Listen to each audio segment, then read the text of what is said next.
મુખ્ય ચહેરો છે અમારો.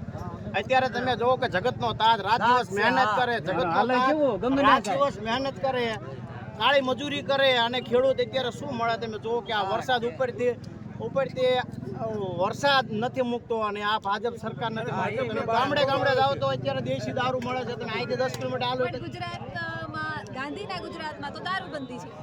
અરે કહેવાય નહીં, દારૂબંધી છે. અહીંથી 10 કિલોમીટર તમે જાઓ એટલે દારૂ મળે છે. અત્યારે આ 2 દિવસથી રોડ ઉપર જાઓ તો સરકારના જે ખાડા છે તમને જોવા મળે. ગામડામાં જાઓ તો અત્યારે કેટલો બધો ગારો થાય છે. સરકાર અત્યારે ખરેખર નિષ્ફળ જાય છે. અને આ જે કડદો છે એ કડદો એ ગુજરાતમાંથી ભાજપને કાઢવાનો કડદો છે.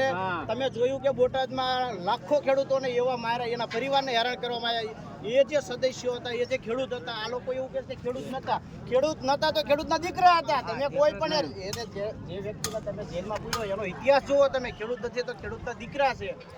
આ સરકાર એવું કહે છે કે હવે એ બહારથી બોલાયેલા માણસ હતા, એ આતંકવાદી હતા, કોઈ હથિયાર લાયા હતા. ખરેખર આ સરકાર નિષ્ફળ ગયેલી સરકાર છે. અને અભણ છે બધા. તલાટી બનવું હોય, તમારે તલાટી બનવું હોય તો ગ્રેજ્યુએશનની જરૂર છે, પણ 8 પાસ. ખાસ મારે જાણવું છે, તમે ગ્રેજ્યુએશનની વાત કરી તો શું તમને ખબર છે કે માર્કેટિંગ યાર્ડમાં જે કર્મચારીઓની ભરતી કરવામાં આવે છે એમની શૈક્ષણિક લાયકાત શું હોય છે અને કઈ આધારે એમની ભરતી થાય છે અને કોણ ભરતી કરે છે? શું તમને ખ્યાલ છે? કેમ કે તમે બધા ખેડૂતો છો તો તમને માર્કેટિંગ યાર્ડની આ વસ્તુ ખબર હોવી જોઈએ. શું તમને ખ્યાલ છે?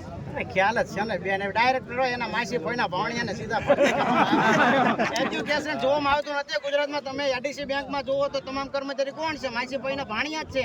50 લાખ રૂપિયા એનો પૈસા આપે, એને નોકરી આપવામાં આવે છે. ગરીબ માણસ બિચારો રાત દિવસ મહેનત કરે. હું પોતે 7 વર્ષ ગાંધીનગર તૈયારી કરતો હવે 5 મારા ખાટું 7 મારા ખાટું રહી જેવી છે.